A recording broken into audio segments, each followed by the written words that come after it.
आज के सत्संग में वक्ताओं ने सेवा, सुमिरन और सत्संग की महिमा का बखान किया। मन को बहुत शांति मिली।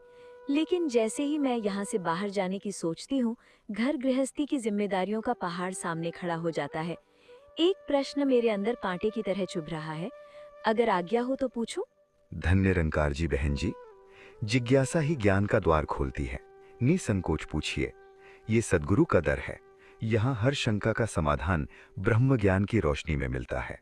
महात्मा जी, हम शास्त्रों में पढ़ते हैं, पुरानी कथाओं में सुनते हैं कि मुक्ति पाने के लिए ऋषियों मुनियों ने अपना घर बार त्याग दिया। वे जंगलों में चले गए, कंदमूल खाकर तपस्या की। शास्त्रों में लिखा है, त्यजेदेकम कुलस्यार्थे ग्रामस्यार्थे कुलम त्यजेत। मोक्ष के लिए सब कुछ त्यागना पड़ता है। परंतु हम निरंकारी भक्त तो गृहस्थ में हैं। हम नौकरी भी करते हैं, बच्चे भी पालते हैं और माया के बीचों बीच रहते हैं।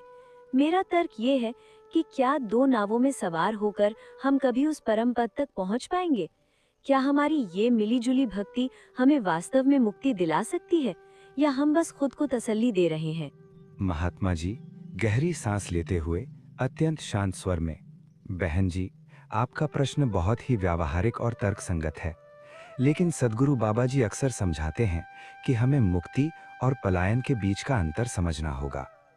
आपने शास्त्रों का हवाला दिया, तो चलिए वहीं से शुरू करते हैं। गीता में भगवान कृष्ण ने अर्जुन से ये नहीं कहा कि धनुष बाण छोड़ दो और हिमालय चले जाओ। उन्होंने कहा, तस्मात् असक्तः सततम कार्यम कर्म समाचर, अर्थात आसक्ति को छोड़कर कर्तव्य करो। बहन जी, समस्या गृहस्थ नहीं, समस्या गृहस्थी है। संपूर्ण अवतार वाणी में शहंशाह जी ने बहुत सुंदर फरमाया है कि गृहस्थ में रह के तप कमाना, ये है असली शान। कहे अवतार इसी को कहते हैं पूरन इंसान। अगर जंगल में जाकर ही ईश्वर मिलता तो पशु पक्षी तो सदा जंगल में ही रहते हैं। क्या वे मुक्त हो गए? नहीं। मुक्ति